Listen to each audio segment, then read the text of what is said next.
So that was a superb display yesterday. The two teams went at it. Liverpool went at it. Arsenal went at it. But for me, it's not even a bittersweet taste. For me, I'm happy with that point. Don't get me wrong. I would love for us to go there and smash them. I would love for us to go there and win. But sometimes you have to take the positives. And in this match, I have to take the positive. The last season when we played them, even though we draw, it's the same thing. We draw 2-2 last season. We draw 1-1 this season. But last season they weren't playing good. They weren't playing good last season. So that draw felt more of a hurt. That draw I felt more as a disappointment than this draw. This draw basically that we're toe to toe. They're in second place. We're only leading by 1 point. So this match for me, because we've been playing very well. So the fact that they're in second place, keeping up with us, that's a testament to them also.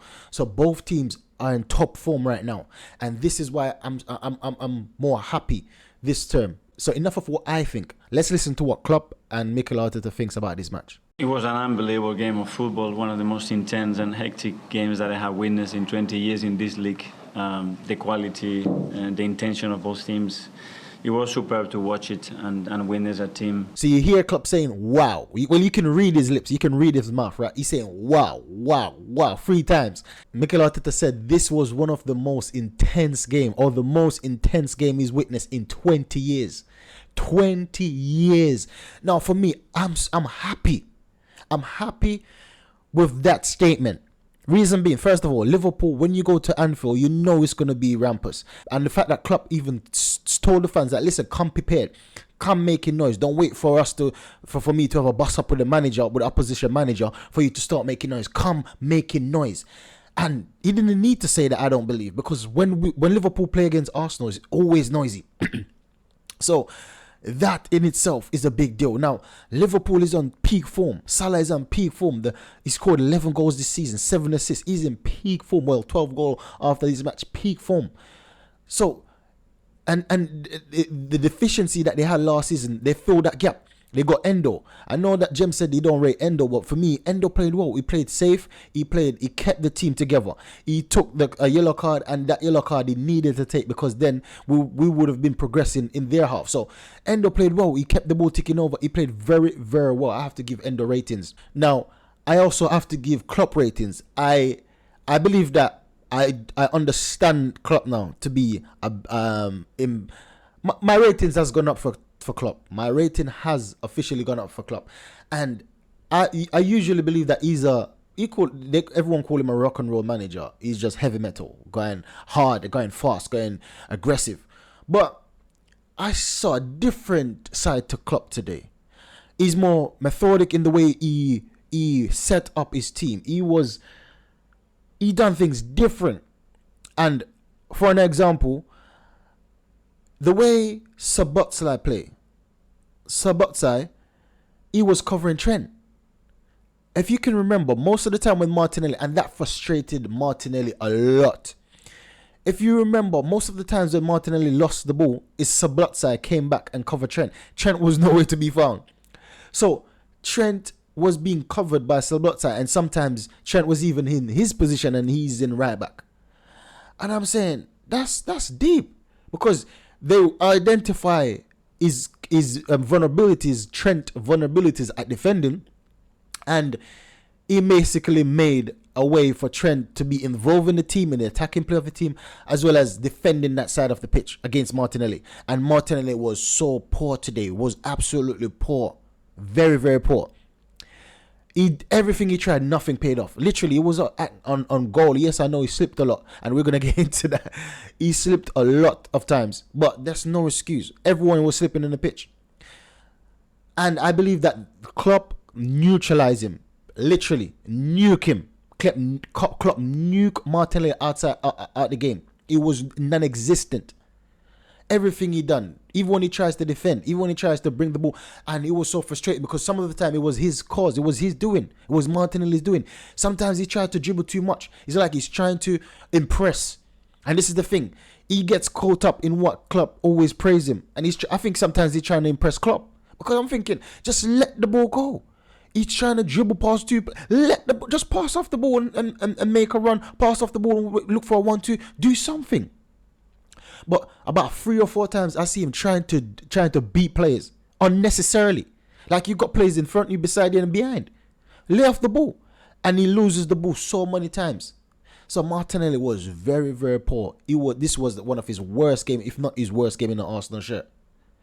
Disappointing. Now, once again, Klopp neutralized. Now, that's what if I would have a criticism for Arteta, it would be that how Klopp basically covered Trent vulnerabilities. He didn't do the same for Zinchenko. Now, I see Gabriel, and I'm going to basically split this video in two, because I'm going to do the analysis in another separate video, because I'm trying to condense the content, make it smaller and more bite-sized more bite-sized videos where you can consume quicker, and basically not being watching the video for a very long time. So I'm going to probably split this video in three, or record it 3 different times. We'll see how it goes, but look out for the next video or next 2 videos. Now, Arteta, I see Gabriel tried to cover Zinchenko a bit. Yeah, I see him tried, but most of the times Gabriel had to be dealing with but most of the time they isolate Zinchenko. Salah isolates Zinchenko a few times in the first half. In the second half, I see more of Gabriel starting to cover him more, and I see Zinchenko starting to go into the midfield more, and even Saliba starting to cover. I don't know how that works. Sometimes I see Saliba covering that wing when Gabriel attacks. I see Saliba sweeping up, taking the ball from Salah. So in the first half, Salah was having a field day with Zinchenko. But in the second half, this is why you see that Salah didn't have much in the second half, because he was being covered on that wing. So that's why one of the times you see him drifting into the centre. And they swapped with Gakpo. So he went in the middle, tried to get some success. Still didn't get any success, because Saliba and Gabriel is there. 2 big centre-backs. Big in the sense of the physical, literal word, and big in the sense of, man, these guys, the aura they expel, the aura that comes from them, you know that these guys are going to be a Ballon d'Or contender in a year or 2. So this is what I'm saying, that if the only bad I could say about Arteta, he should have been covering Zinchenko vulnerabilities more. However, that's not to say that Zinchenko had a poor match. Zinchenko and Martinelli, they both had a poor match. Zinchenko defended, and I heard Theo Walcott on the post-match saying that, listen, he should have showed Salah on the inside, let him go on his right foot. And then I think it was Redknapp was saying that, listen, he tried. But for me, he didn't try hard enough. If you're it was squared up. It was literally squared up. It was easy for Salah to beat him. That's why he beat him so easily. So he didn't show him inside enough. He should literally go. If Salah is here, coming inside, and Zinchenko is here, right? Zinchenko should position his body this way and force Salah to come here. Then you top out the ball or something. But it was in the middle. Yes, it was side on, but even his side on position was too tight. So Salah drop a shoulder, beat him easily. He's not quick. So a player like Zinchenko should be even this side, yeah, and force him down there. He would have to go all the way around to come back on the outside. And by then, by that time, someone would have came back. So Zinchenko defended too straight to be guiding him on the outside or on the goal on the byline. That was too tight. He needed to defend it more on that side to force him more that side, if you understand what I mean. So Zinchenko, poor defending. Now I see this guy trying to do Rabonas. I don't even know what he was doing. This guy's trying to do dropping the shoulder in midfield. He didn't even look up. He didn't scan the pitch. He didn't see what was behind him. He didn't see what was around him. I can't fathom this guy sometimes. And these are his doings. Trying to cut and turn and twist in your own box when you know that we've been pressed for the whole match. And that's not going to ease up because Liverpool's a pressing team. They took the ball from him. It was luckily that didn't lead to a goal. Okay, another one. In the attacking sense of the area. Well, this could have been because he slipped, right? But you see Odegaard is going in. Why are you going in as well? You're not as good in attacking as him. And he's the captain. Leave the ball to the captain. Now, yes, he could have slipped. But for the fact that you're going in that position, when you see your captain there, winding up a shot, for me, use your brain, man. Use your brain. Now, that slip could have led to a goal. thankful for the defensive aura of Declan Rice, that it puts off all these. What it was, a 5 against 1, 5 against 1.5, because Saliba is coming back. Declan Rice stood his ground, like like Jon Snow in the Game of Thrones, with all these dark ones coming at him, with him alone with himself with the sword.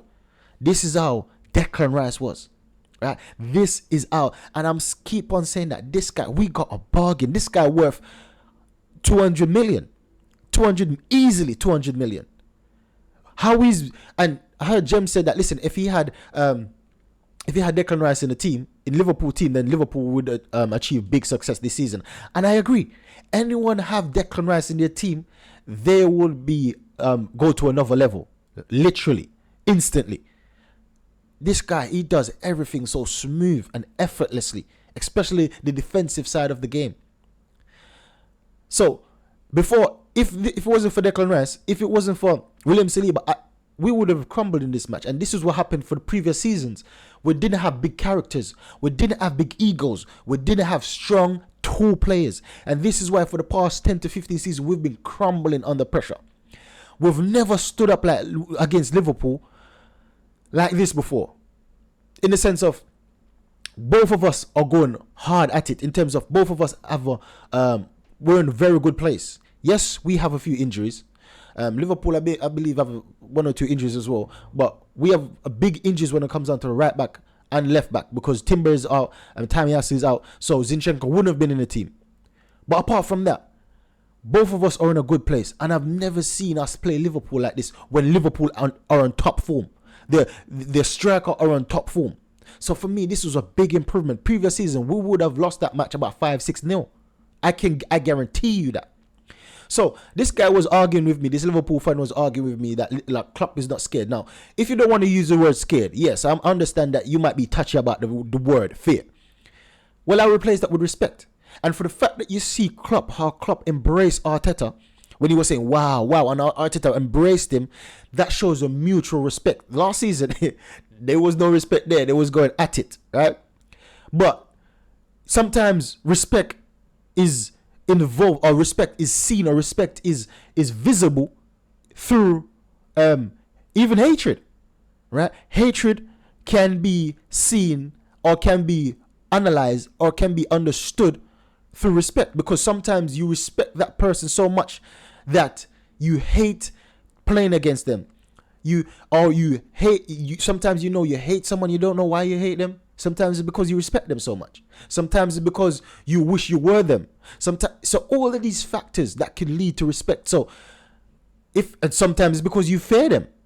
You fear them, so you have a certain level of respect for them. So this is what I was trying to say to this guy. I didn't understand where I was coming from. So let's use the word respect then, because you can't argue with the word respect.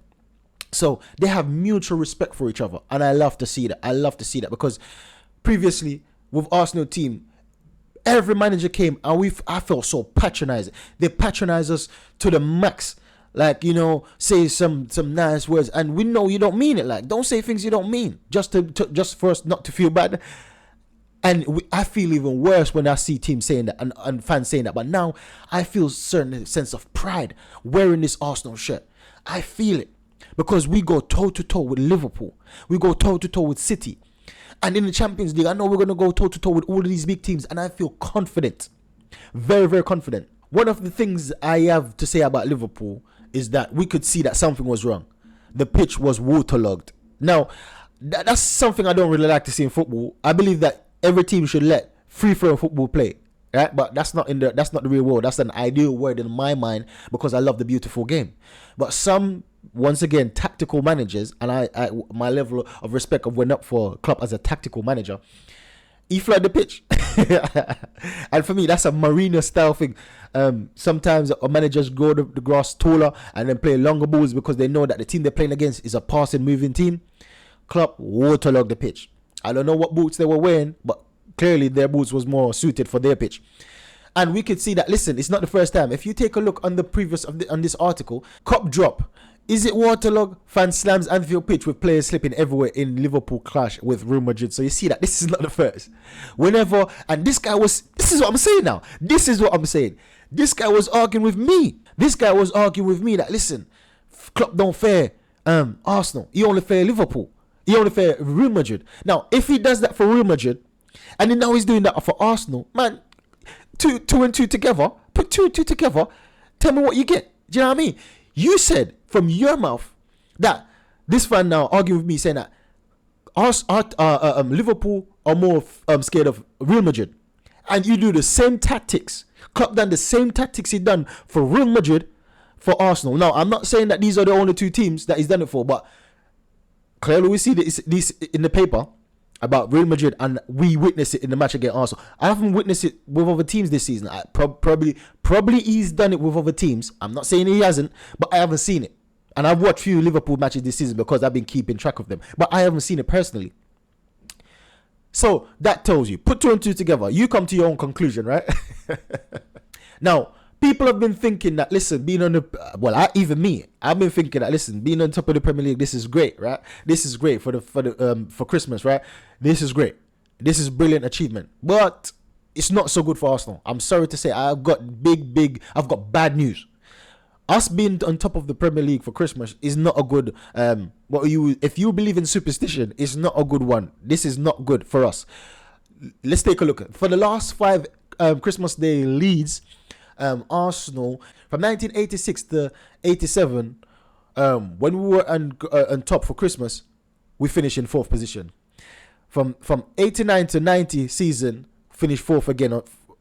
From 2002 to 2003, finished 2nd. From 2007 to 2008, we finished 3rd. And last season, we finished 2nd. So, man, when I see this stat, I'm like, because before I was saying that, listen, every time when Arsenal, the Arsenal now, whenever we face a big challenge in terms of different levels, we always go above. 2 seasons ago, we tried to qualify for 4th place. We missed it. Tottenham beat us to 4th place. Okay, the next season, we improved. And we not just qualified for Champions League for 4th place, but we also almost won the league and came 2nd. So by that metrics, by that analysis, I'm saying that, listen, it's only fair, or it's only right, and it's only natural that the next progression is to win the league or even the Champions League, by the progression of law of progression, right? But with this stat, man, it could be more difficult than I thought. So it's not looking good if we're superstition, right? If we're superstitious, it's not looking good. So once again, I'm going to split this video in more segments because I've already gone 20 minutes over. But by the time I cut it down, it might be literally about 18 minutes, 19 minutes. And I don't want to make it too long. I don't want to waste too much of your time at once. I'm going to come for more of your time later on. So I'm going to split this video into 2 or 3. I'm going to do analysis of the match. And also, I want to have some time to get through some tweets. But obviously, it's the holiday season. Need to spend time with family and things like that. So I wanted to do some tweets, some important tweets. Because I've been seeing some tweets that I enjoyed. And I wanted to share them. I wanted everyone to see them, right? I've been seeing some analysis. Not analysis, but match reaction. I like them. And I'm going to be sharing them. But hopefully, going on in the future for this video, I want to do a lot more. I want to do some just like what I've said, I want to do a lot more, right? I just leave it there. So that's the video, guys. Make sure you like, subscribe, and share. Comment on this video. Let me know your thoughts. Make sure you help me on my journey. Share with your friends, share with your family, and help me on my journey to 1,000 subs. Catch you in the next video. Goodbye.